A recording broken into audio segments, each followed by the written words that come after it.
여기 아무것도 보이지 않는 캐나다의 설원에서 강아지가 냄새를 맡으며 짖고 있습니다. 그러자 모든 사람들이 그곳을 손과 삽으로 파내기 시작하는데요. 이후 한 소녀가 그곳에서 눈물을 흘리고 있는 모습이 보이기 시작하자 모두가 강아지에게 박수를 보냅니다. 대체 무슨 일이 있었던 걸까요? 안녕하세요. 저는 밴쿠버 외곽에서 간호사로 일하고 있는 마리아입니다. 8살 된 저의 소중한 딸 소피아와 단둘이 살고 있죠. 오늘은 제가 겪은 놀라운 이야기를 들려드리고 싶어 이렇게 사연을 보내게 되었습니다. 저희 가족을 살린 한 강아지에 대해서 말이죠. 2년 전 그날은 평범한 겨울 아침이었습니다. 하얀 눈이 내리는 창밖을 보며 소피아는 평소처럼 즐겁게 아침을 먹었죠. 학교에 가는 길, 소피아는 뒷좌석에서 새로 배운 노래를 흥얼거리고 있었어요. 창문에 맺힌 서리 위에 그림을 그리면서요. 그때만 해도 저는 몰랐습니다. 이 평화로운 일상이 순식간에 악몽으로 바뀔 거라는 걸 말이죠. 그때 갑자기 앞에서 달려오던 트럭이 미끄러지면서 우리 차를 덮쳤어요. 눈길에 미끄러진 거죠. 순식간에 일어난 일이라 피할 수가 없었습니다. 귀가 멍멍해지고 세상이 빙글빙글 도는 것 같았어요. 정신을 차렸을 때 차는 완전히 찌그러져 있었고 문은 열리지 않았습니다. 구조대가 도착하기까지는 거의 1시간이 걸렸어요. 그 시간 내내 저는 소피아의 손을 잡고 있었죠. 점점 차가워지는 소피아의 작은 손이 아직도 생생하게 기억나요. 조금만 더 버텨, 우리 소피아. 제발. 저는 울면서 소피아를 안아주는 것밖엔 할 수 없었습니다. 다행히 저희는 구조되었지만 소피아는 중상을 입었어요. 다리 수술을 받고 2주간 입원 치료를 받아야 했죠. 그리고 결국 그날의 공포는 소피아의 마음에 더 깊은 상처를 남겼습니다. 퇴원 후 소피아는 완전히 다른 아이가 되어버리고 말았죠. 밤마다 악몽에 시달리며 비명을 지르고 작은 소리만 들려도 온몸을 떨었어요. 자동차 소리만 들려도 패닉 상태가 되어버렸습니다. 더 안타까웠던 건 소피아가 완전히 세상과 단절되어 버렸다는 거예요. 한때는 반에서 제일 활발했던 아이였는데 이제는 친구들의 이름을 들어도 덜덜 떨며 숨어버렸죠. 학교 앞에만 가도 과호흡이 시작되어서 결국 등교를 완전히 포기해야 했어요. 담임 선생님이 집으로 찾아와도 이불 속에 숨어 나오지 않았습니다. 창밖에서 들리는 아이들의 웃음소리에도 공포에 질려 귀를 막았죠. 제일 친했던 에밀리가 영상통화를 걸어도 안 돼, 안 돼 하며 휴대폰을 던져버렸어요.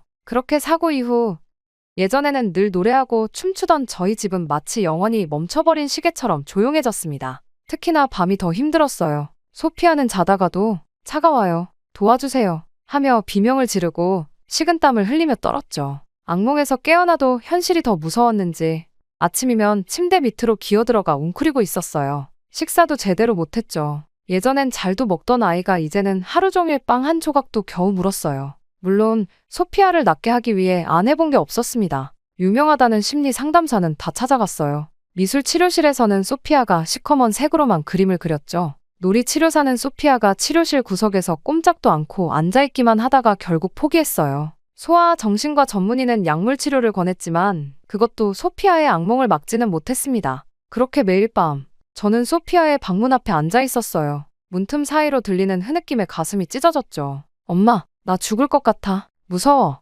이런 말을 들을 때마다 저는 속으로 항상 울 수밖에 없었죠. 의사 선생님은 이게 중증 외상 후 스트레스 장애라고 했지만 그런 진단명이 무슨 소용이 있겠어요? 저는 제 눈앞에서 녹아내리는 소피아를 그저 지켜볼 수밖에 없는걸요. 결국 저는 절박한 마음에 매일 밤 인터넷을 뒤졌습니다. 유럽의 최신 치료법부터 대체의학까지 가능한 모든 방법을 시도했습니다. 약물 치료, 최면 치료, 음악 치료, 심지어 아로마 테라피까지요. 하지만 소피아의 눈빛은 여전히 공허했어요. 그러던 어느 날 밤, 마지막 희망처럼 진돗개에 대한 글을 발견했어요. 그리고 그 발견은 우리 가족의 운명을 완전히 바꿔놓게 되었죠. 아직도 그 글의 제목이 기억이 납니다. 진돗개와 함께한 6개월, 우리 아들이 다시 웃기 시작했습니다. 라는 제목이었죠. 글을 클릭하고 스크롤을 내리며 읽어 내려갈수록 제 심장은 더 빠르게 뛰기 시작했어요. 한참 전 용사가 쓴 글이었는데 PTSD로 고통받던 그의 아들이 진돗개를 만나고 나서 놀라운 변화를 보였다는 내용이었습니다.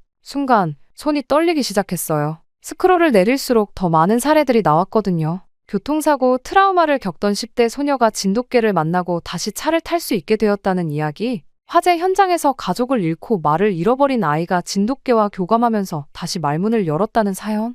마치 제 이야기처럼 다가왔어요. 특히 눈에 들어온 건 진돗개의 특별한 성격이었습니다. 다른 개들과는 달리 주인의 감정을 읽는 능력이 뛰어나고 한번 마음을 열면 평생 변치 않는 충성심을 보인다는 거예요. 놀랍게도 진돗개는 주인이 불안해할 때 그걸 감지하고 특유의 침착한 태도로 안정감을 준다고 했죠. 그렇게 저는 밤새 진돗개에 대해 찾아보았어요. 그러면서 진돗개가 한국의 천연 기념물이라는 것도 알게 되었고 수천 년 동안 이어져 온 이 견종의 역사도 배웠죠. 그 중에서도 가장 인상 깊었던 건 진돗개가 보여주는 인내심이었어요. 주인이 마음을 열 때까지 조용히 기다리면서도 한번 신뢰가 쌓이면 그 어떤 상황에서도 주인을 지킨다는 거였죠. 그리고 다음날 아침, 저는 곧바로 지역 한인회에 전화를 걸었어요. 진돗개 브리더를 찾는 게 쉽지는 않았죠. 하지만 다행히도 밴쿠버 교회에 한 분이 계셨어요. 미영 브리더님은 20년 넘게 진돗개를 키우고 번식해오신 분이었죠. 전화를 받자마자 제 사정을 말씀드렸어요. 미영님, 제 딸이 지금 너무 힘들어하고 있어요. 혹시 진돗개가 도움이 될까요? 떨리는 목소리로 여쭤보았죠. 미영 브리더님은 잠시 침묵하시더니 지금 바로 와보세요. 라고 말씀하셨어요. 그날 오후 저는 소피아에게 엄마 잠깐 다녀올게. 라고 말하고 미영 브리더님의 농장을 찾아갔습니다. 그렇게 도시를 벗어나 1시간쯤 달렸을까요? 울창한 숲 사이로 나타난 농장은 마치 다른 세상 같았어요. 넓은 마당에는 진돗개들이 자유롭게 뛰어다니고 있었죠. 미영 브리더님은 저를 보자마자 마리아 씨죠? 하며 반갑게 맞아주셨어요. 저는 차를 마시며 소피아의 이야기를 더 자세히 들려드렸죠. 제 이야기를 끝까지 다 들으신 미영 브리더님은 잠시만 기다리세요. 라며 자리를 피하셨어요. 잠시 후 미영 브리더님이 데려온 강아지를 보는 순간 제 심장이 멎는 줄 알았어요. 순백색 털을 가진 3개월 된 암컷이었는데 까만 눈동자가 마치 소피아를 닮은 것 같았거든요. 다른 강아지들이 짖고 뛰어다닐 때도 이 강아지는 조용히 앉아서 저를 바라보고만 있었어요. 그게 저와 아우라의 첫 만남이었죠. 이 아이는 좀 특별해요. 미영 브리더님이 말씀하셨어요. 다른 녀석들과 달리 유독 차분하고 인내심이 강해요. 사람의 마음을 읽는 것 같은 눈빛도 있고요. 소피아랑 잘 맞을 것 같네요. 그렇게 미영 브리더님의 권유로 강아지를 안아보는 순간 이상한 느낌이 들었어요. 마치 오래전부터 알고 지낸 것 같은 그런 편안함이었죠. 강아지는 제 품에 안기자마자 부드럽게 몸을 기대왔어요. 그 순간 저는 확신했습니다. 이 아이가 우리 가족을 도와줄 수 있을 거라고요. 이름은 뭐라고 지으실 건가요? 미영 브리더님이 물으셨어요. 저는 잠시 생각에 잠겼다가 대답했죠. 아우라요. 희망을 뜻하는 라틴어에서 따온 이름이에요. 소피아가 다시 빛나게 해줄 거라는 믿음을 담아서요. 그리고 그것이 기적의 시작이었습니다. 집으로 돌아오는 길, 뒷좌석에서 조용히 앉아있는 아우라를 백미러로 바라보며 생각했어요. 이제 시작이구나. 설렘 반 두려움 반인 마음으로요. 소피아가 아우라를 어떻게 받아들일지, 정말 변화가 있을지 모든 게 불확실했지만 한 가지는 분명했어요. 더는 물러설 곳이 없다는 거요. 현관문 앞에 서서 열쇠를 꺼내들 때 아우라가 살짝 낑낑거렸어요. 마치 걱정 마세요. 제가 있잖아요. 라고 말하는 것 같았죠. 그렇게 떨리는 손으로 현관문을 열었을 때 저는 소피아의 반응이 두려웠어요. 평소처럼 조용히 들어가려 했지만 아우라의 발소리가 어쩔 수 없이 마룻바닥에 울렸거든요. 그 순간 거실에서 텔레비전을 보고 있던 소피아가 고개를 돌렸어요. 그리고 순백색의 아우라를 발견한 순간 소피아의 눈이 커졌습니다. 엄마, 저 건? 소피아의 목소리가 떨렸어요. 제가 뭔가 설명하려 했지만 소피아는 이미 자기 방으로 뛰어들어가 문을 쾅 닫아버렸죠. 쿵 하는 소리와 함께 제 심장도 덜컥 내려앉는 것 같았어요. 혹시 제가 아우라를 데려온 게 실수였을까요? 불안한 마음에 아우라를 바라보았는데 놀랍게도 아우라는 전혀 동요하지 않았어요. 다른 강아지였다면 갑자기 닫힌 문에 놀라 짖거나 긴장했을 텐데 아우라는 마치 이런 반응을 예상했다는 듯 차분하게 소피아의 방문 앞으로 걸어갔습니다.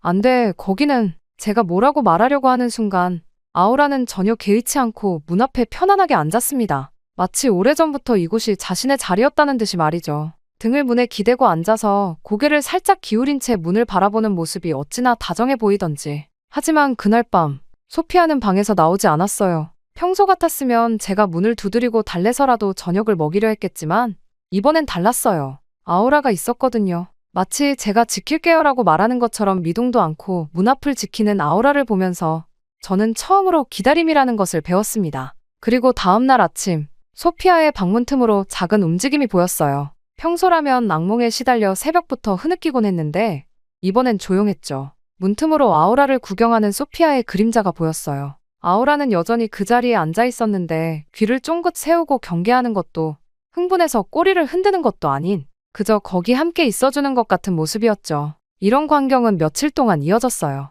소피아는 방 안에서, 아우라는 문 밖에서. 마치 보이지 않는 대화를 나누는 것 같았죠. 가끔 소피아가 문을 조금 더 벌리면 아우라는 고개를 살짝 돌려 부드러운 눈빛을 보내는 정도였어요. 억지로 다가가려 하지 않았죠. 그러다 셋째 날 밤 특별한 일이 일어났습니다. 소피아가 평소처럼 악몽을 꾸고 있었나 봐요. 방 안에서 흐느끼는 소리가 들렸거든요. 그런데 이번엔 달랐어요. 아우라가 처음으로 소리를 냈어요. 으르렁거리거나 짖는 게 아니라 아주 작고 부드러운 휘파람 같은 소리였죠. 마치 자장가처럼 들려왔어요. 그러자 놀랍게도 소피아의 흐느낌이 멈췄어요. 그리고 잠시 후 문이 조금 열렸죠. 소피아가 눈물로 범벅이 된 얼굴로 아우라를 내다보고 있었어요. 아우라는 여전히 그 자리에 앉아 평화로운 눈빛으로 소피아를 바라보았죠. 그리고 마침내 기적 같은 순간이 찾아왔습니다. 소피아가 조심스럽게 손을 내밀었거든요. 처음에는 겁먹은 듯이 떨리는 손이었는데 아우라의 따뜻한 숨결이 손끝에 닿자 조금씩 안정되어 갔어요.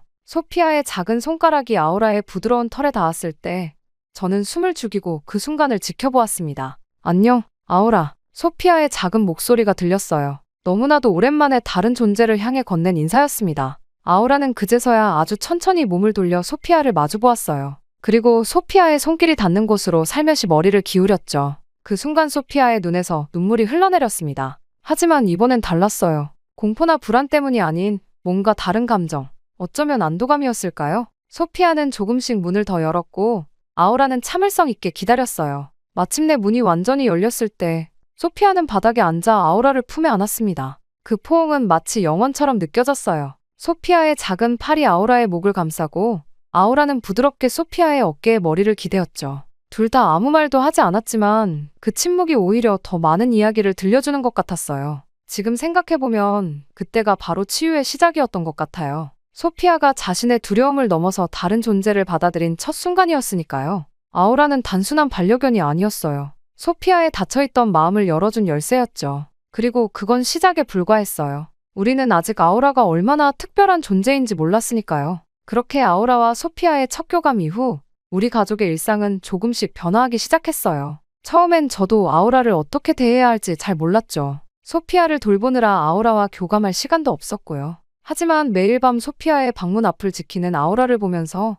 이 아이가 정말 특별하다는 걸 깨달았어요. 아침마다 출근 준비를 할 때면 아우라는 제 발치에 앉아 저를 바라보았죠. 마치 오늘은 어떻게 지내실 건가요? 라고 묻는 것 같은 눈빛으로요. 처음에는 그저 밥을 달라는 줄 알았는데 어느 날 문득 깨달았어요. 아우라는 제 표정이 밝을 때는 꼬리를 천천히 흔들며 기분 좋게 쳐다보다가도 제가 걱정에 잠겨 있을 때면 조용히 다가와 제 무릎에 머리를 기대었거든요. 특히 인상 깊었던 건 제가 소피아 때문에 우는 걸 본 날이었어요. 그날도 소피아는 악몽에 시달렸고 저는 부엌 구석에서 혼자 눈물을 훔치고 있었죠. 그때 아우라가 자신의 물그릇을 물고 와서는 제 앞에 조심스럽게 내려놓았어요. 마치 물 한 잔 드세요.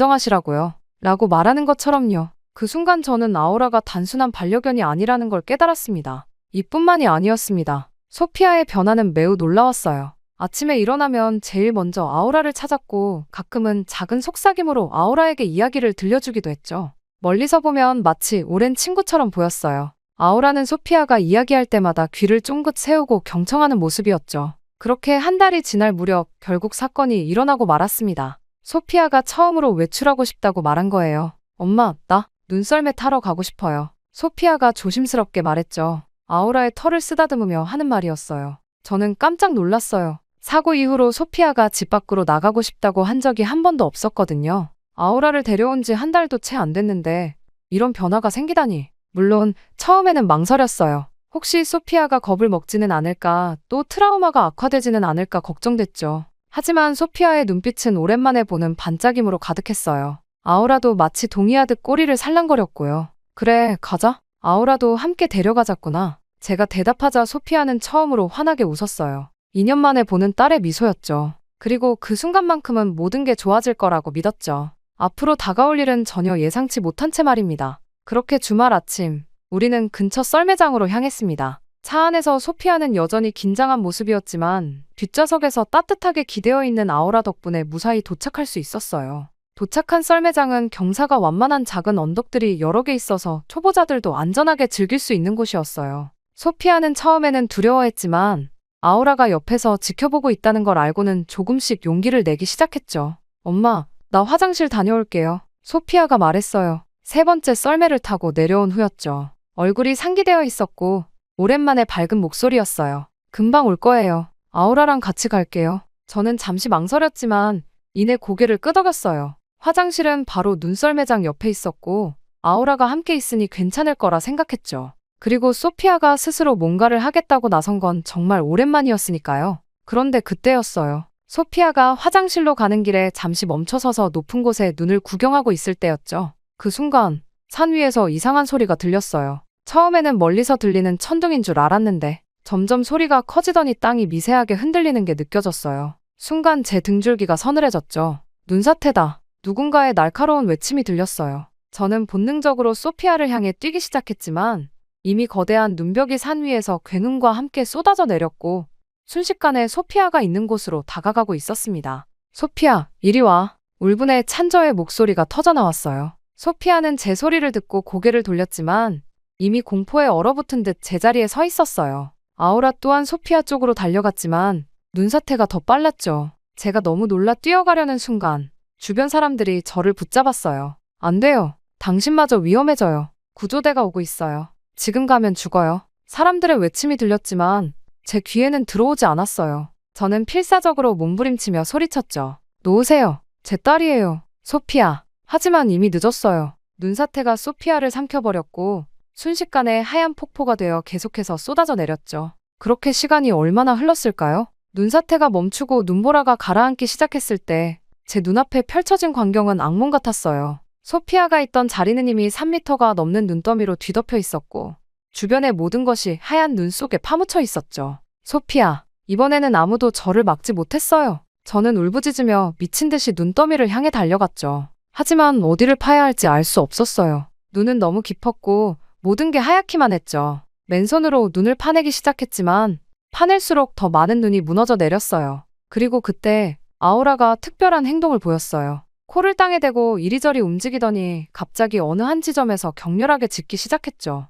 그리고는 앞발로 눈을 파내기 시작했어요. 저는 직감적으로 알았어요. 아우라가 소피아의 냄새를 찾았다는 걸. 여기에요. 이쪽이에요. 제가 소리치자 주변 사람들이 달려왔어요. 모두가 손과 삽으로 필사적으로 눈을 파내기 시작했죠. 아우라는 계속해서 한 지점을 파고 또 팠어요. 마치 여기 있어요. 제발 빨리요. 라고 말하는 것처럼 간절한 눈빛으로 저를 바라보았죠. 시간은 잔인하리만큼 천천히 흘렀어요. 1분이 1시간처럼 느껴졌죠. 손가락이 얼어붙고 피가 나도 멈출 수 없었어요. 소피아가 저 밑에서 숨을 쉬고 있을까? 아직 살아있을까? 온갖 생각이 제 머릿속을 채찍질했죠. 그리고 마침내 아우라가 파던 곳에서 작은 손가락이 보였어요. 여기 있어요. 누군가가 소리쳤죠. 움직였어요. 손가락이 움직여요. 그 소리에 모두가 더욱 필사적으로 눈을 파내기 시작했어요. 구조대가 도착했을 때는 이미 소피아의 상체가 절반쯤 드러나 있었죠. 놀랍게도 소피아는 의식이 있었어요. 눈더미 사이에 작은 공간이 생겨서 숨을 쉴 수 있었대요. 엄마, 소피아의 희미한 목소리가 들렸을 때 저는 그 자리에서 주저앉아 울었어요. 아우라는 계속해서 소피아의 얼굴을 핥아주며 체온을 전해주려 했죠. 구조대원들은 이런 빠른 발견이 기적이라고 했어요. 하지만 저는 알아요. 이건 기적이 아니라 아우라의 놀라운 능력과 사랑이 만든 구조였다는 걸요. 그렇게 소피아를 병원으로 이송하는 구급차 안에서 아우라는 계속해서 소피아의 손을 핥아주었어요. 마치 이제 괜찮아. 내가 여기 있잖아. 라고 말하는 것처럼요. 소피아는 희미하게 웃으며 아우라의 머리를 쓰다듬었죠. 그 순간 저는 깨달았어요. 아우라는 우리 가족에게 보내진 수호천사라는 걸요. 병원에 도착하자마자 소피아는 응급실로 이송됐어요. 의료진들이 소피아의 상태를 확인하는 동안 저는 아우라와 함께 대기실에서 초조하게 기다렸죠. 그때까지만 해도 우리는 몰랐어요. 스키장의 그 순간이 누군가의 카메라에 담겨 있었다는 것을, 그리고 그 영상이 우리의 삶을 또 한 번 바꿔놓게 될 거라는 것을요. 그러다 대기실의 텔레비전에서 갑자기 익숙한 장면이 나왔어요.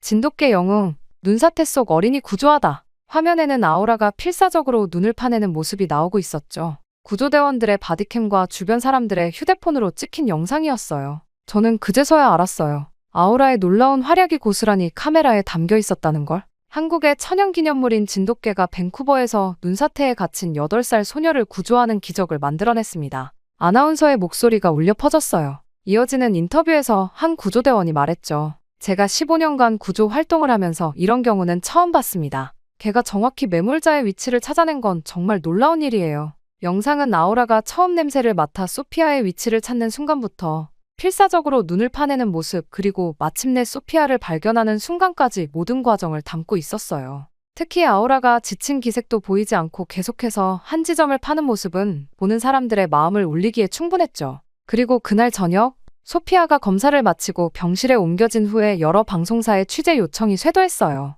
처음에는 지역 뉴스였다가 밴쿠버 전체에, 그리고 캐나다 전국 뉴스로 번져나갔죠. CNN이 처음 연락해왔을 때는 정말 놀랐어요. 진돗개의 기적적인 구조? 라는 제목으로 특집 방송을 하고 싶다고 했거든요. 다른 뉴스에서는 한국의 진돗개, 캐나다에서 생명을 구하다 라는 헤드라인으로 우리 이야기를 보도했어요. 특히 아우라가 평소 소피아의 PTSD 치료에도 도움을 주고 있었다는 사실이 알려지면서 이야기는 더욱 화제가 되었죠. 진돗개의 충성심과 치유의 능력이 전 세계인의 마음을 사로잡은 거예요. 이뿐만이 아니었습니다. 전문가들의 분석도 이어졌어요. 한국의 진돗개 전문가들은 화상 인터뷰를 통해 진돗개의 특별한 능력에 대해 설명했죠. 진돗개는 뛰어난 후각과 지능을 가졌을 뿐만 아니라 주인과 특별한 유대감을 형성하는 견종입니다. 수천 년간 한국에서 가정을 지켜온 충직한 개죠. 아우라가 보여준 행동은 진돗개의 이러한 본능과 충성심이 완벽하게 발현된 사례라고 할 수 있습니다. 구조 전문가들 또한 아우라의 행동에 매우 놀라워했어요.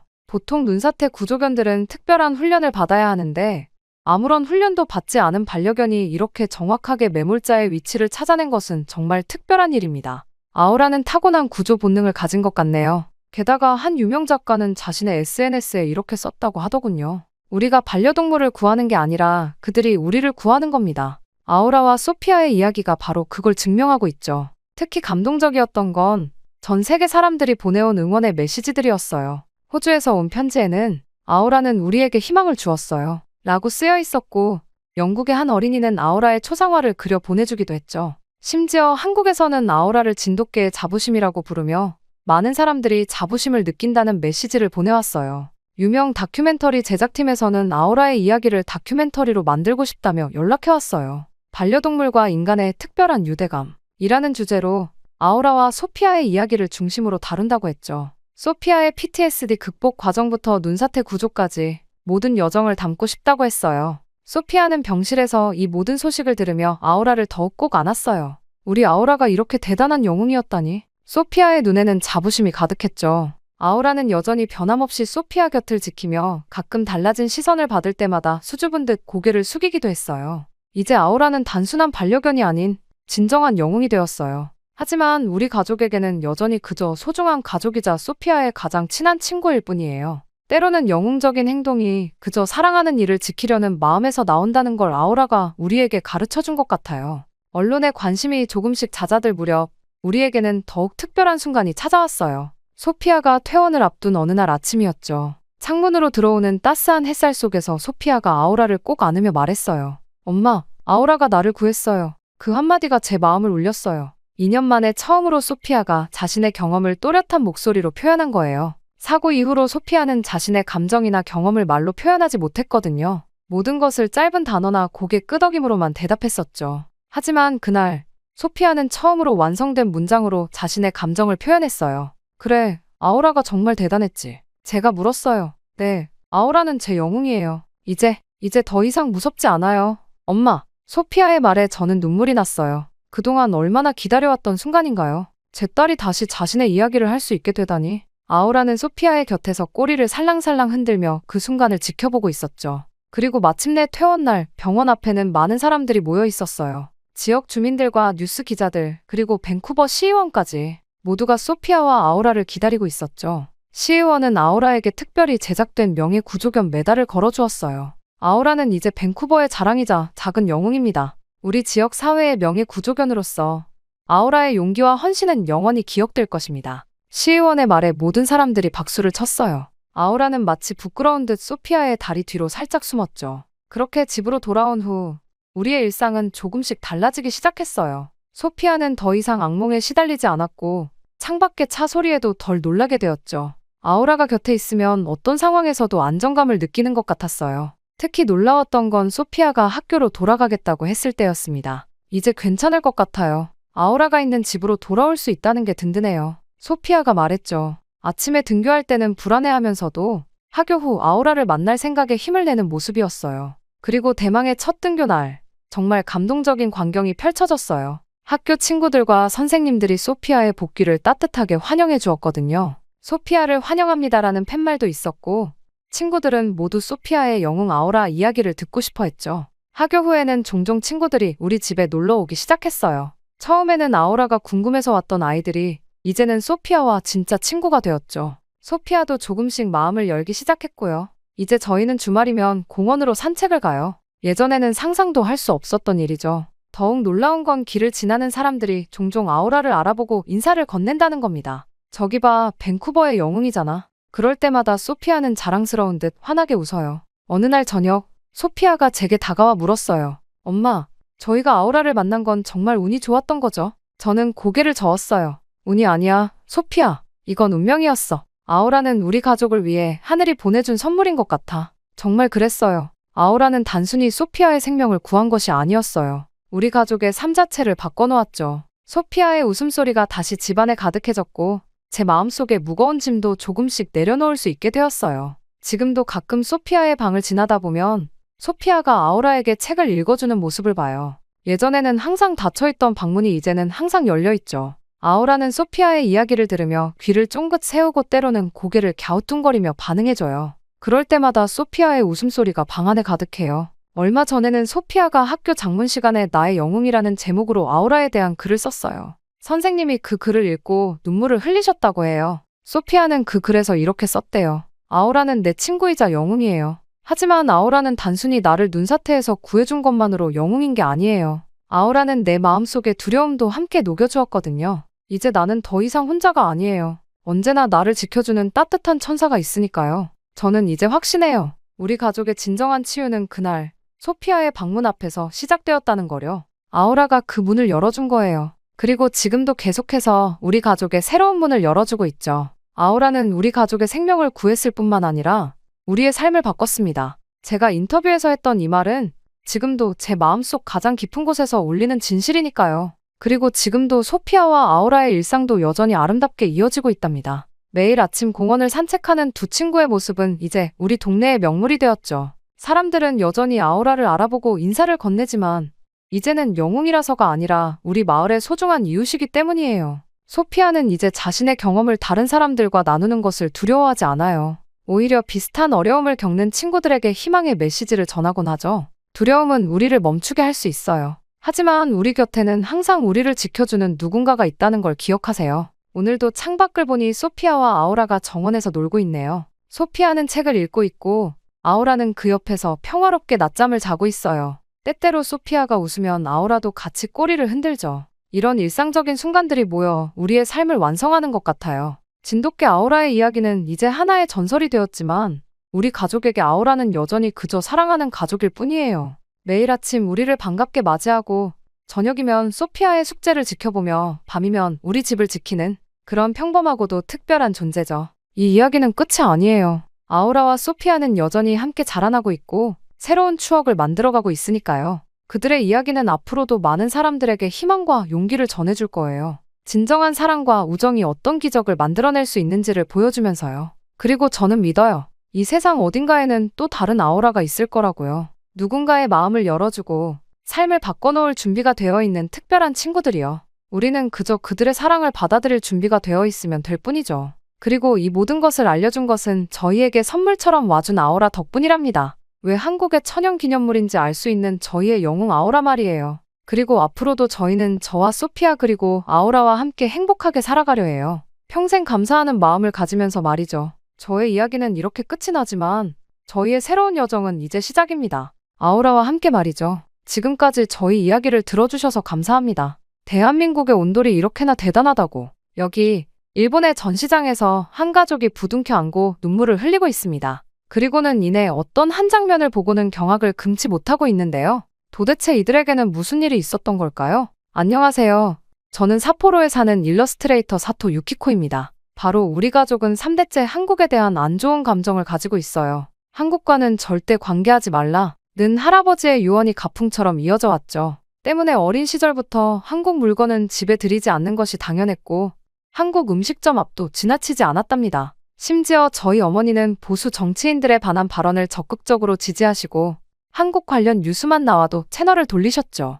게다가 명절 때마다 우리 집안의 자존심을 지키자 며 가족들에게 한국에 대한 이야기를 하시곤 했습니다. 그런 저희 집안 때문에 제 남편 켄지도 홋카이도 대학의 물리학 교수이지만 한국 연구진과의 협업은 항상 피해왔어요. 국제학회에서도 한국 연구자들과는 대화를 피하고 돌아오고는 했죠. 제 아들 켄타는 더했습니다. 학교에서 케이팝을 좋아한다는 친구를 멀리하는 것은 물론이고 급식에 김치가 나온 날에는 아예 밥을 먹지 않고 돌아오기도 했죠. 검도부 대회 때는 한국 선수들과 시합하는 것을 거부해서 문제가 된 적도 있었어요. 물론 저 역시 마찬가지였습니다. 일러스트레이터로 활동하면서 한국 출판사의 의뢰는 무조건 거절했고 디자인 공모전에서도 한국 기업이 주최하는 건 참가조차 하지 않았어요. 이런 우리 가족의 모습이 자랑스럽기까지 했죠. 하지만 그때는 전혀 몰랐습니다. 곧 한국이 저희 인생을 뒤엎을 것이라는 사실을 말이죠. 때는 겨울이었습니다. 눈으로 유명한 만큼 홋카이도의 겨울은 역시나 매우 추웠죠.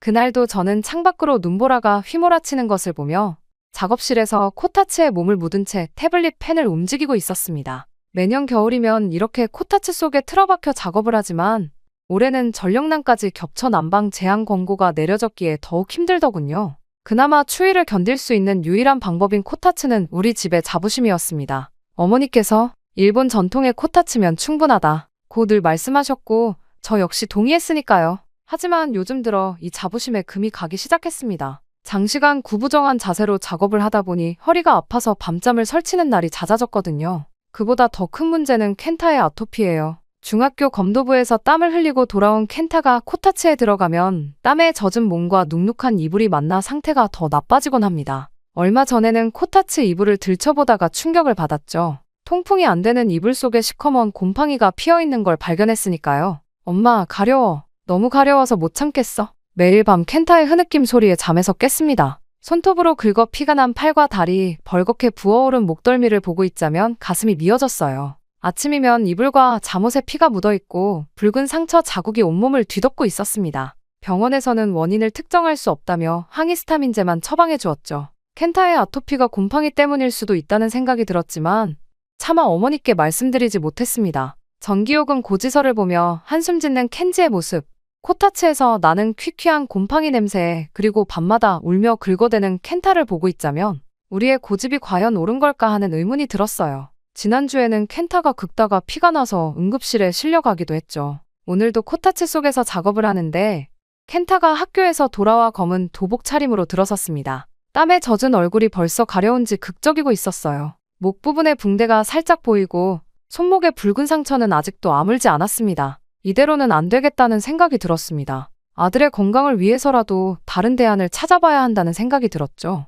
심지어 전기요금 고지서를 보니 작년보다 2배나 늘었더군요. 최악의 한파가 몰아치면서 전력 수요가 급증했다고 합니다. 뉴스에서는 전력 예비율이 5%도 안 된다며 비상이 걸렸다고 하더군요. 코타츠 온도를 낮추자니 추워서 견딜 수가 없고 그대로 두자니 전기요금이 감당이 안 될 지경이 되었습니다. 가장 큰 문제는 켄타의 상태는 날이 갈수록 나빠지고 있다는 것이었습니다. 검도부 활동이 끝나고 돌아오면 온몸이 땀으로 젖어 있는데 그대로 코타츠에 들어가 숙제를 하거든요. 습한 공기가 피부에 닿으면서 아토피는 더욱 심해지고 밤이면 온몸을 긁어대느라 잠도 제대로 못 이루고 있었으니까요. 이불을 자주 말리고 교체해도 소용이 없었습니다. 코타츠 틈새로 비집고 들어오는 찬 공기와 이불 속에 따뜻한 공기가 만나면서 생기는 습기를 막을 방법이 없으니까요. 곰팡이 냄새는 점점 심해지고 켄타의 아토피도 걷잡을 수 없이 악화되고 있었습니다. 이대로는 안 되겠다는 생각이 들었지만 대안을 찾기가 쉽지 않았어요. 집을 고치려면 어머니의 눈치를 봐야 했고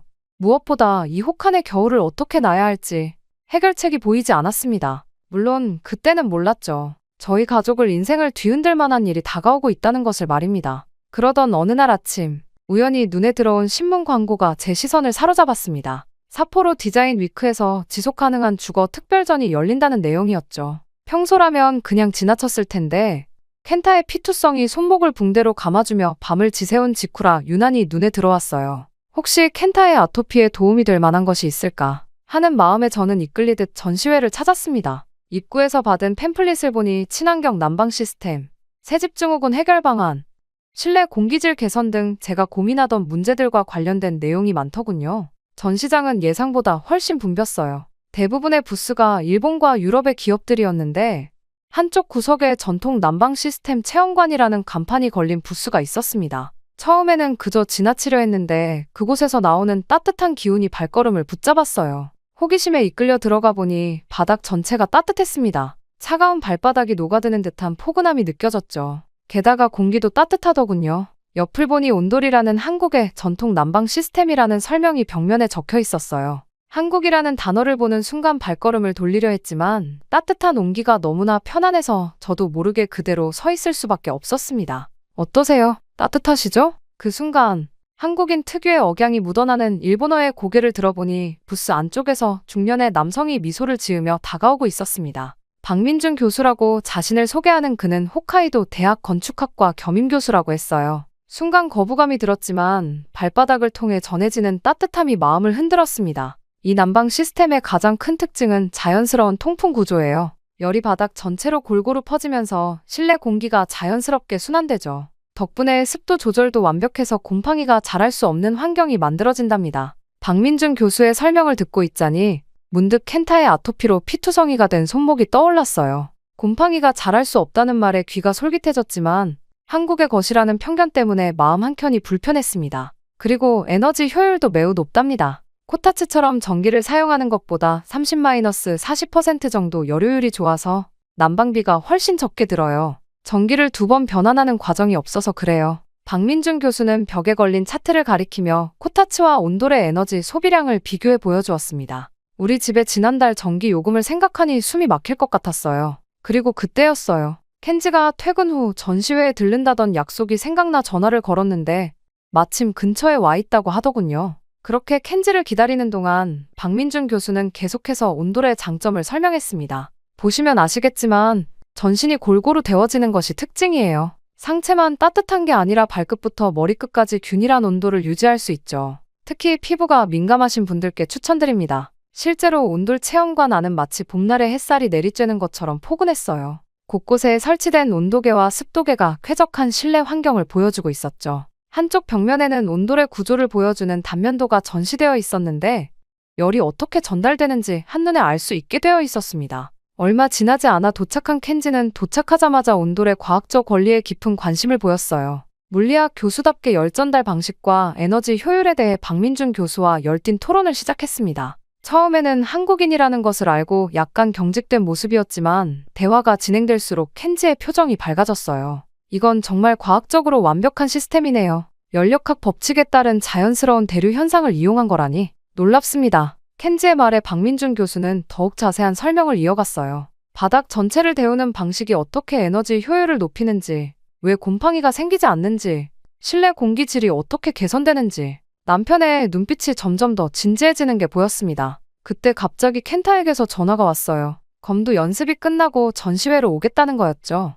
켄타가 도착했을 때 처음에는 한국인 교수를 보고 눈살을 찌푸렸어요. 하지만 온돌 체험관에 들어서자마자 눈에 띄게 달라진 공기를 느꼈는지 평소보다 훨씬 덜 극적거렸어요. 여기 되게 따뜻한데요? 검도장에도 이런 게 있으면 좋겠어요. 연습하고 나서 이렇게 있으면 피부가 덜 가려울 것 같아요. 켄타의 말에 저도 모르게 눈시울이 붉어졌습니다. 우리 아이가 이렇게 편안해하는 모습을 본 게 얼마만인지 마음이 너무나도 아프더군요. 하지만 동시에 마음이 복잡해졌어요. 이토록 좋은 게 한국의 것이라니 어머니께 어떻게 말씀드려야 할지 걱정이 앞섰습니다. 박민준 교수는 우리 가족의 눈치를 살피면서도 친절하게 설명을 이어갔어요. 켄타의 아토피 상태를 듣더니 온돌이 어떻게 도움이 될 수 있는지 구체적으로 이야기해 주었죠. 곰팡이가 생기지 않는 원리, 습도 조절이 자연스럽게 되는 방식, 그리고 전신이 골고루 데워지면서 혈액순환이 좋아지는 효과까지 말입니다. 특히 인상 깊었던 것은 단열과 환기에 대한 설명이었어요. 현대식 온돌은 전통 온돌의 장점은 그대로 살리면서도 최신 기술로 더욱 효율을 높였다고 했죠. 단열재와 추결 시스템이 결합되어 한번 데워진 열이 오래 유지된다는 점이 놀라웠습니다. 그렇게 온돌을 체험하고 집으로 돌아오는 길, 차 안은 묘한 긴장감이 감돌았습니다. 켄지는 평소와 달리 생각에 잠긴 듯 조용했고 켄타는 여전히 따뜻했던 바닥을 이야기하며 들떠 있었어요. 저는 어머니의 반응이 걱정되면서도 처음으로 희망이 보이는 것 같은 기분이 들었죠. 과학은 국경이 없는 거야. 켄지가 작은 목소리로 중얼거렸어요. 이건 단순한 문화의 차이가 아니라 과학적 원리를 활용한 훌륭한 기술이야. 그의 말을 들으며 저는 오랫동안 우리를 지배해온 편견이 조금씩 녹아내리는 것을 느꼈습니다. 하지만 이제 더 큰 산이 남아있었죠. 어머니를 설득하는 일. 과연 우리가 해낼 수 있을까요? 그렇게 집으로 돌아온 그날 밤, 켄지와 저는 오랜 시간 이야기를 나눴습니다. 켄타가 잠든 후 거실에서 코타츠에 앉아 차를 마시며 온돌 시스템에 대해 진지하게 상의했어요. 켄지는 노트북을 펼쳐 전시회에서 찍어온 자료들을 하나씩 살펴보았습니다. 유키코, 솔직히 말해서 이건 정말 훌륭한 시스템이야. 연력학적으로 완벽해. 하지만 켄지의 말끝이 흐려졌어요. 하지만 우리 둘 다 알고 있었죠. 부모님을 설득하는 게 얼마나 어려울지에 대해서 말이에요. 특히 저희 어머니는 집안의 모든 결정권을 쥐고 계시니까요. 한국과 관련된 것이라면 더욱 완강하실 거예요. 하지만 다음날 아침, 저는 용기를 내어 어머니께 전화를 드렸습니다. 켄타의 아토피 때문에 새로운 난방 시스템을 알아보고 있다고 조심스럽게 말씀드렸죠. 하지만 온돌이란 말이 나오는 순간 전화기 너머로 어머니의 날카로운 목소리가 들려왔어요. 뭐라고? 한국의 온돌을 우리 집에 들여오겠다고. 절대 안 돼. 그런 미개한 나라의 물건이 일본 전통 가옥을 망치게 할 순 없어. 예상은 했지만 어머니의 반응은 생각보다 더 격렬했습니다. 곧바로 우리 집으로 오시겠다고 하셨고 그날 오후 내내 어머니의 설교를 들어야 했어요. 켄타의 아토피와 곰팡이 문제를 말씀드렸지만 어머니는 들으려고도 하지 않으셨습니다. 마지막 희망을 걸고 아버지를 찾아갔어요. 평소 과묵하신 아버지였지만 이성적인 분이라 혹시나 하는 마음에서였죠. 연구실에서 퇴근하시는 아버지를 기다려 상황을 설명드렸습니다. 아버지, 켄타가 많이 아파요. 코타츠의 곰팡이 때문에. 아버지는 한참을 말씀이 없으셨어요. 그러다 천천히 입을 여셨습니다. 나도 너희 마음은 알아. 하지만 이건 단순한 난방 문제가 아니야. 우리 집안의 전통이고 자존심이야. 내 할아버지께서 그토록 강조하셨던 것을 거부할 수는 없단다. 미안하구나. 아버지의 눈빛에서 안타까움이 느껴졌지만 결정을 바꾸실 생각은 없어 보였어요. 상황이 너무나도 절망적이었죠. 결국 켄지는 다른 접근법을 시도했어요. 대학 연구실에서 곰팡이 샘플을 채취해 분석하기 시작했고 코타츠와 온돌의 습도 관리 비교 실험을 진행했습니다. 실험실 한쪽에 코타츠를 다른 한쪽에 작은 온돌 체험존을 설치했죠. 여기 봐. 코타츠 이불 안쪽의 습도가 75%를 넘어. 곰팡이가 번식하기 딱 좋은 환경이야. 반면 온돌은 40-50% 사이를 유지해. 이건 3주간의 데이터야. 켄지는 매일 아침 저녁으로 습도와 온도를 체크하고 공기 중 곰팡이 포자 수까지 측정했어요. 그래프는 명확한 차이를 보여줬죠. 게다가 일주일 동안 연구실에서 거의 살다시피 했어요. 코타츠 이불에서 채취한 곰팡이를 현미경으로 관찰하고 그것이 아토피에 미치는 영향을 연구했죠. 동료 교수들의 도움도 받아가며 자료를 수집했습니다. 이건 아스페르길루스라는 곰팡이야. 알레르기성 질환을 일으키는 주요 원인이 된다고 해. 켄타의 아토피가 악화된 이유를 알 것 같아. 연구 결과를 정리한 켄지는 건축학과 동료들 앞에서 프레젠테이션을 준비했어요. 박민준 교수도 초청했죠. 발표장에는 20여 명의 교수들이 모였고 켄지는 차분하게 설명을 이어갔습니다. 전통적인 코타츠와 현대식 온돌의 가장 큰 차이점은 습도 관리에 있습니다. 코타츠는 국소적인 열원으로 인해 이불 내부의 습도가 축적되는 반면 온돌은 바닥 전체가 고르게 가열되어 자연스러운 공기 순환이 일어납니다. 실험 결과 코타츠 환경에서는 3일 만에 곰팡이 콜로니가 형성되었지만 온돌 환경에서는 3주가 지나도 곰팡이가 발견되지 않았습니다. 프레젠테이션은 성공적이었어요. 여러 교수들이 켄지의 연구에 관심을 보였고 특히 의대 교수는 아토피 치료에 있어 실내 환경의 중요성을 강조하며 적극적인 지지를 보냈답니다. 하지만 그럼에도 불구하고 부모님의 반대는 여전했어요. 켄지가 연구 결과를 들고 설득하려 했지만 어머니는 학문적인 것과 가문의 전통은 별개 라며 완강하게 거부하셨죠. 아버지는 말없이 고개를 돌리셨고요. 오히려 켄지에게 너마저 한국 편을 들 거냐 며 서운해하셨어요. 결국 우리는 어려운 결정을 내려야 했습니다. 부모님 몰래 공사를 진행하기로 한 거예요. 박민준 교수님께 비밀리에 공사를 부탁드렸고 다행히 흔쾌히 받아들여 주셨답니다. 걱정 마세요. 최대한 조용히 진행하도록 하겠습니다. 무엇보다 켄타 군의 건강이 중요하니까요. 공사는 예상보다 순조롭게 진행됐어요. 박민준 교수님이 소개해준 한국인 기술자들의 숙련된 솜씨에 켄지도 감탄했죠. 특히 전통 가옥의 구조를 해치지 않으면서도 현대적 설비를 설치하는 기술이 인상적이었답니다. 그 과정에서 가장 신기했던 것은 켄타의 변화였습니다. 처음에는 한국인 기술자들을 경계하던 아이가 어느새 공사 현장에서 스케치북을 들고 있더군요. 기술자들의 섬세한 손길을 그림으로 담아내는 모습이 인상적이었어요. 엄마, 이거 봐요. 한국 전통 건축이 일본 건축이랑 비슷한 부분이 많대요. 기둥을 세우는 방법도 그렇고요. 이렇게나 공통점이 많은데 이제껏 우리가 미워한 게 잘못된 걸까요? 켄타는 계속해서 매일매일 새로운 발견을 했어요. 한국 전통 건축의 처마 구조가 비와 햇빛을 조절하는 원리, 기둥과 볼을 결합하는 방식, 창호의 구조까지. 심지어 기술자들에게 직접 질문도 하기 시작했죠. 그렇게 공사가 절반쯤 진행됐을 때 뜻밖의 손님이 찾아왔습니다. 이웃집 사카이 씨였죠. 평소 어머니와 친하신 분이라 가슴이 철렁했는데 뜻밖의 말씀을 하시더군요. 실은 나도 몰래 설치했어요. 작년 겨울에. 덕분에 요즘 전기세도 많이 절약되고 특히 류마티스 통증이 많이 좋아졌답니다. 사카이 씨의 말씀에 저희는 큰 용기를 얻었어요. 온도를 사용하는 집이 우리만이 아니었던 거죠. 이미 많은 이웃들이 조용히 변화를 받아들이고 있었던 겁니다. 그렇게 공사는 예정대로 진행됐고 어느새 마무리 단계에 접어들었어요. 이제 남은 건 부모님께 이 사실을 알리는 일뿐이었죠. 켄지와 저는 매일 밤 어떻게 말씀드릴지 고민했답니다. 과학적 사실에 기반해서 설명드리면 어떨까요? 박민준 교수가 제안했어요. 켄타-군의 건강이 개선된 결과를 보여드리는 거예요. 우리는 그렇게 또 한 번의 큰 시험대 앞에 서게 되었습니다. 부모님께 이 모든 것을 어떻게 설명드려야 할지, 그리고 두 분의 분노를 어떻게 감당해야 할지. 하지만 이제 돌이킬 수는 없었어요. 켄타의 건강을 위해 우리는 이 선택이 옳다고 믿었으니까요. 그리고 시간이 흘러 마침내 공사가 끝났습니다. 이제 부모님께 말씀드려야 할 순간이었죠. 켄지와 상의 끝에 저희는 부모님을 저녁 식사에 초대드리기로 했답니다. 그리고 대망의 날, 어머니와 아버지께서 현관문을 열고 들어서시는 순간 두 분의 표정이 달라지는 게 보였어요. 이상하네. 날씨가 이렇게 추운데 집안이 따뜻하구나. 아버지께서 먼저 입을 여셨어요. 현관을 들어서자마자 느껴지는 온기에 의아해하시는 눈치였죠. 어머니는 평소처럼 추운데 코타츠나 펴자 고 하셨지만 거실에 들어서자 멈춰 서셨어요.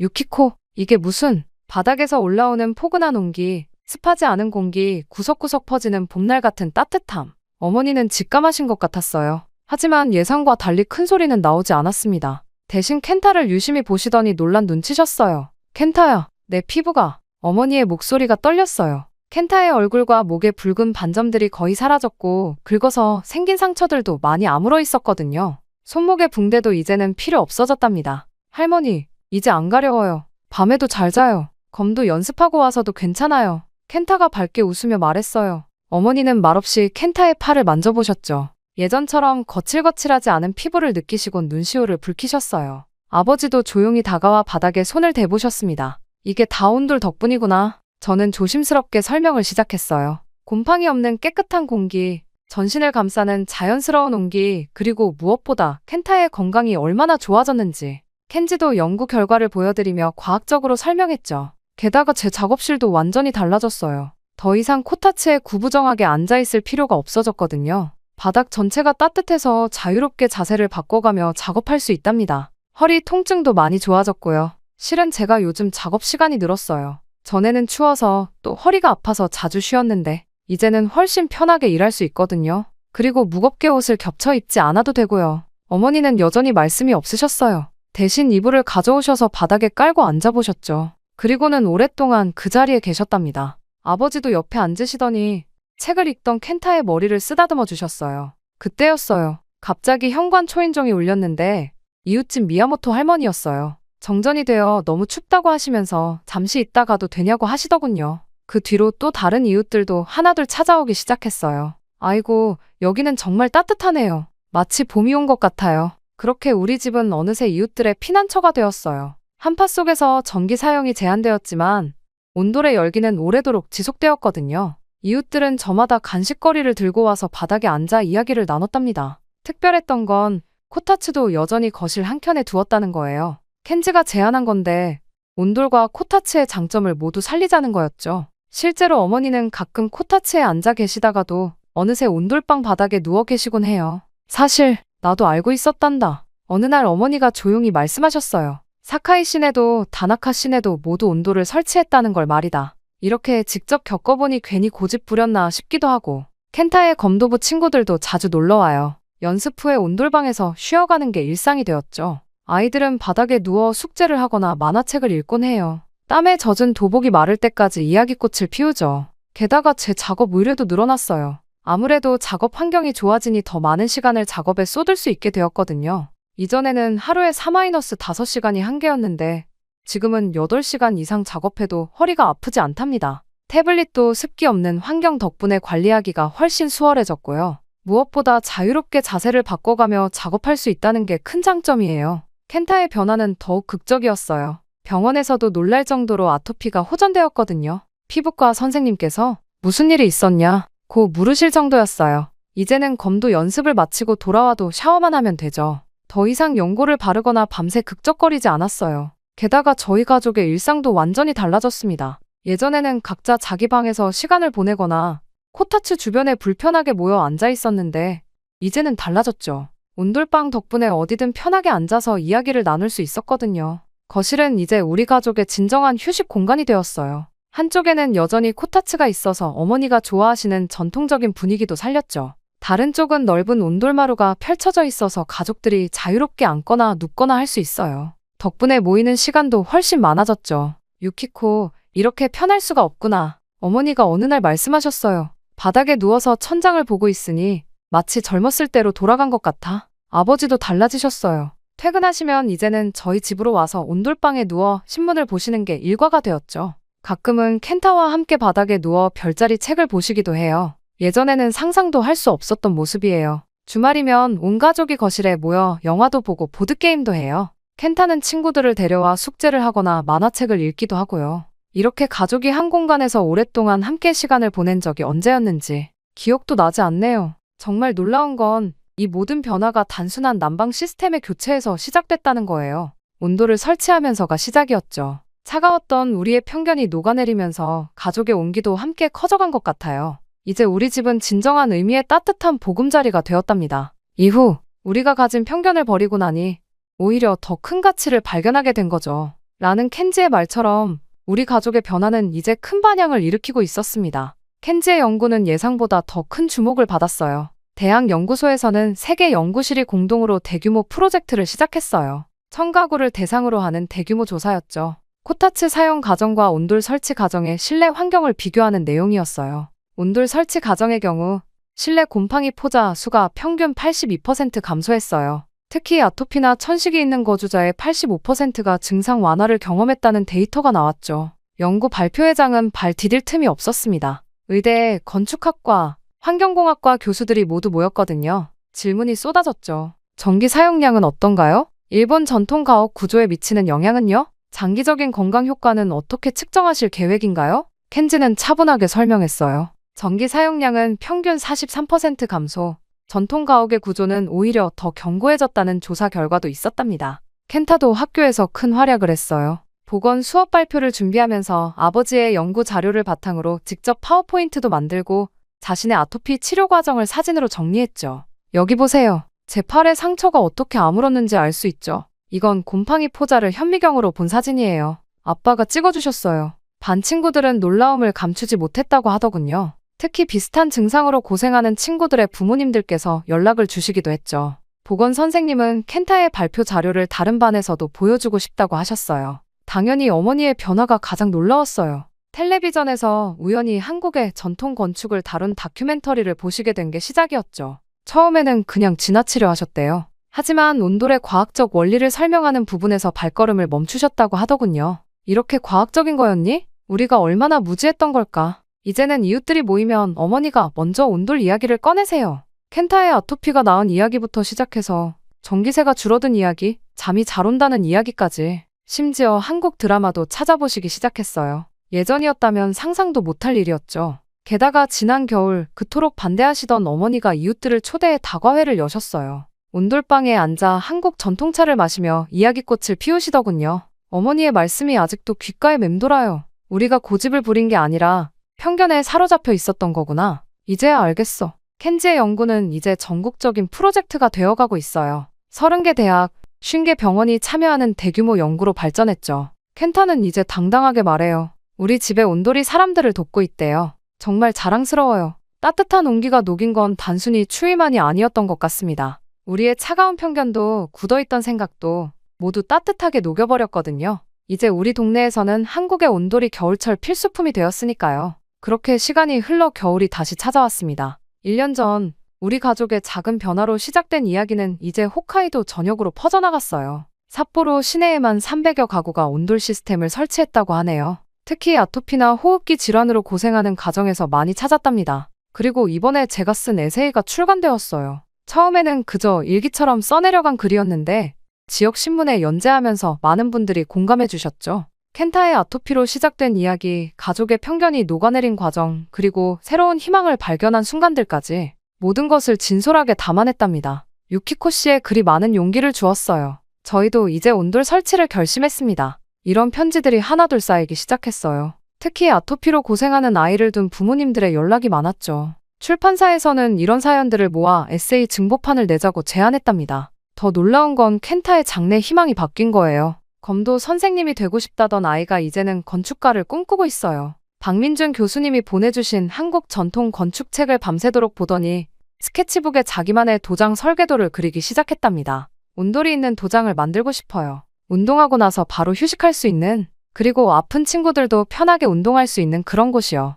켄지의 연구도 새로운 단계로 접어들었어요. 박민준 교수님과 함께한 친환경 주거 프로젝트를 시작했거든요. 두 분은 전통 건축의 장점을 현대 기술과 접목하는 연구를 진행하고 계세요. 특히 온돌의 원리를 응용한 새로운 난방 시스템 개발에 집중하고 계시죠. 우리가 미처 몰랐던 선조들의 지혜가 이렇게나 과학적이었다니 앞으로가 더 기대됩니다. 켄지의 말처럼 이제 온돌은 의료계에서도 공식적으로 인정받고 있어요. 홋카이도 의사회에서는 건강 주거 환경 가이드라인에 온돌 시스템을 필수 항목으로 포함시켰답니다. 아토피 환자들의 성공 사례가 쌓이면서 피부과와 소아과에서도 적극적으로 추천하고 있죠. 어머니도 이제는 완전히 달라지셨어요. 한국 드라마를 보시다가 문득 이런 말씀을 하시더군요. 저기 보이는 집도 온돌이 있을까? 우리처럼 따뜻하게 지내고 있겠지? 우리 집은 이제 작은 문화 교류의 장이 되었어요. 한국에서 오신 분들, 온돌에 관심 있는 이웃들, 아토피로 고민하는 부모님들, 매주 다양한 분들이 찾아오시죠. 이야기를 나누다 보면 어느새 밤이 깊어지곤 해요. 특히 기억에 남는 건 지난주에 있었던 일이에요. 박민준 교수님이 한국의 건축학도들을 데리고 오셨는데 켄타가 직접 나서서 우리 집을 소개했답니다. 서툰 한국어로 설명하는 모습이 기특하더라고요. 저희 집의 온돌이 제 인생을 바꾸었어요. 이제는 제가 더 좋은 온돌을 만들어보고 싶어요. 켄타의 말에 박민준 교수님이 미소를 지으셨어요. 켄타군, 꼭 한국에서 건축을 공부하면 좋겠구나. 우리 가족의 이야기는 이제 새로운 장을 향해 나아가고 있어요. 켄지와 박민준 교수님의 연구는 점점 더 깊어지고 켄타는 자신만의 꿈을 향해 한 걸음씩 나아가고 있죠. 저는 이 모든 이야기를 글로 담아내며 더 많은 사람들과 나누고 싶어요. 제 에세이의 마지막 문장처럼 건강한 따뜻함에는 국경이 없다. 정말 그런 것 같아요. 우리가 가진 편견이라는 벽을 허물자 그 너머에는 더 넓은 세상이 기다리고 있었네요. 이제 우리 가족의 겨울은 매년 더욱 따뜻해질 거예요. 그리고 저는 믿어요. 이 따뜻한 이야기가 앞으로도 계속해서 퍼져나갈 거라는 걸. 마치 온돌의 온기처럼 천천히 하지만 끊임없이 더 많은 이들에게 희망과 위로가 되어줄 거라고요. 저의 이야기는 여기서 끝이 나지만 저희 새로운 이야기는 이제 시작이랍니다. 저희 가족을 바꿔준 한국의 온돌에게 감사함을 전하며 저희 이야기는 여기서 마치겠습니다. 지금까지 저희 이야기를 들어주셔서 감사합니다.